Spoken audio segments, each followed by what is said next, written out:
এবারের প্রতিযোগী কুমিল্লার বন্ধু মুহাম্মদ বিন আব্দুর রহমান। আলোকিত কুরআন জিপিএইচ শিফাত আলোকিত। আসসালামু আলাইকুম ওয়া রাহমাতুল্লাহি ওয়া বারাকাতুহু।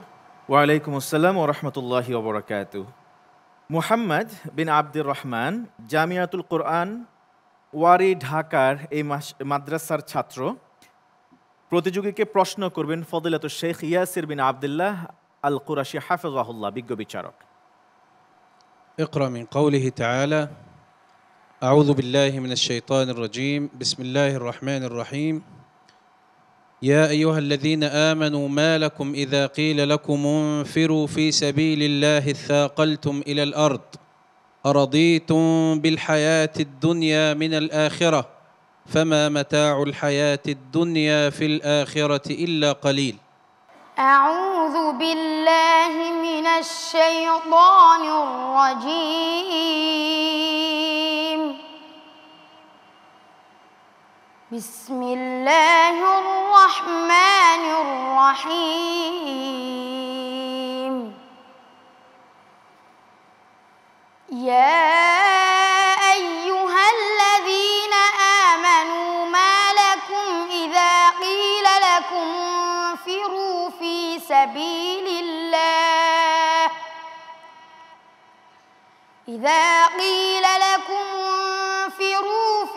سبيل الله اثاقلتم إلى الأرض أرضيتم بالحياة الدنيا من الآخرة فما متاع الحياة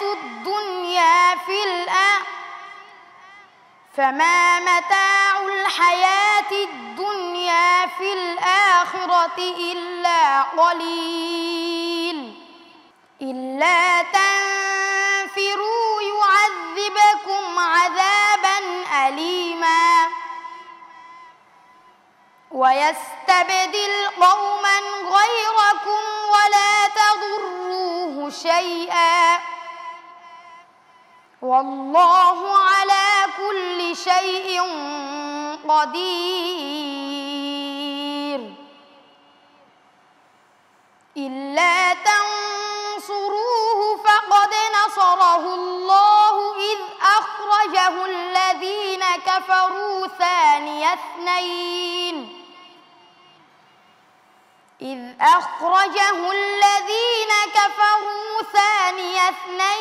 إذ هما في الغار إذ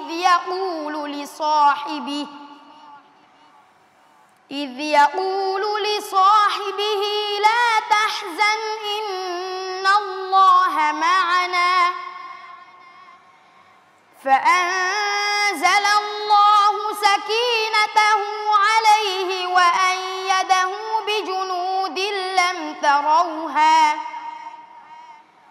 بجنود لم تروها وجعل كلمة الذين كفروا السفلى وكلمة الله هي العليا والله عزيز حكيم.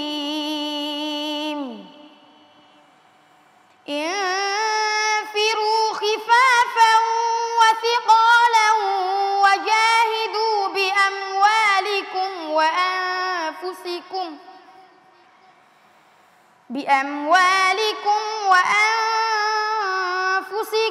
في سبيل الله ذلكم خير لكم إن كنتم تعلمون. حسبك. صدق الله العظيم.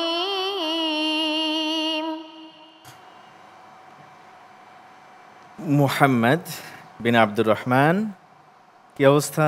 ভালো আছে না? আলহামদুলিল্লাহ, আলহামদুলিল্লাহ ভালো রেখেছেন। দেখি বিজ্ঞ বিচারক কি পরামর্শ দেন তোমাকে। ফদিলাতুশ শেখ محمد بن عبد الرحمن ما شاء الله تلاوته عذبة وصوته جيد وهو أيضا حفظه جيد، لكنه يعني أخطأ في تشكيل كسر فتح المكسور، لكن هذا يعني يغفر له في خضم حسناته، وأسأل الله تبارك وتعالى أن يبارك فيه، وأوصيه أيضا بتعلم الوقف والابتداء. জাযাকাল্লাহু খায়রান। ফজিলাতুশ শেখ, শেখ যে বিষয়টি বলেছে সেটি হচ্ছে তার তেলাওয়াত অনেক সুন্দর, তার তাজবিদও ভালো আছে, কণ্ঠ অনেক সুন্দর, কিন্তু ফাতহা কাসরা দম্মা যেটাতে একটি জায়গায় তিনি মিস্টেক করেছে, যাতে করে সেই মিস্টেকটা না হয় সেই ব্যাপারে ফোকাস করতে বলেছে, এবং থেমে যাওয়াটা শুরু করাটা যেটাকে ওয়াকফ ইবতিদা বলে এই ব্যাপারে একটু খেয়াল করতে বলেছে। জাযাকাল্লাহ খাইর। ধন্যবাদ আপনাকেও বিজ্ঞ বিচারক। আমরা মুহাম্মদ বিন আব্দুর রহমানের তেলাওয়াত কেমন হলো এবার জানতে চাইব সম্মানিত অতিথি বিচারকের কাছ থেকে, মুফতি মাহবুবুর রহমান কাসিমি হাফেজাহুল্লাহ। মাশাআল্লাহ, বারাকাল্লাহ, আলহামদুলিল্লাহ। সুন্দর তেলাওয়াত হয়েছে, আরও সুন্দর করতে হবে, সামনের দিকে এগিয়ে যাও। আল্লাহ সুবহানাহু ওয়া তাআলা তোমাদেরকে কোরআনের জন্য, ইসলামের জন্য, দ্বীনের জন্য কবুল করুক, এবং কোরআন ইয়াদের পাশাপাশি তাজউইদের দিকে, ওয়াকফের দিকে খেয়াল রাখতে হবে, এবং কোরআনের কিছু তাফসির, কিছু বাংলা অনুবাদ এগুলোও শেখার চেষ্টা করতে হবে। আল্লাহ তাআলা তোমাকে উত্তম মর্যাদা দান করুক, হক্কানি হাফেজে আলামি রব্বানি বানায়া দিক, আমিন। ধন্যবাদ আপনাকে সুন্দর দোয়া করবার জন্যে। মুহাম্মদ বিন আব্দুর রহমান, আরও ভালো করে চেষ্টা করতে হবে, কেমন? সামনে কিন্তু অনেক পথ এখনও পাড়ি দিতে হবে, বাকি আছে তোমাকে। বিজ্ঞ বিচারক বিশেষ করে ওয়াকফ এবং ইবতিদার ক্ষেত্রে গুরুত্বপূর্ণ কিছু পরামর্শ দিয়েছেন, সেগুলো মেনে চলবার চেষ্টা করবে, ঠিক আছে ইনশাআল্লাহ।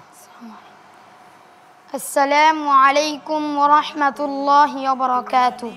ওয়া আলাইকুম আসসালাম ওয়া রাহমাতুল্লাহি ওয়া বারাকাতুহু। দেশে দেশে শান্তি।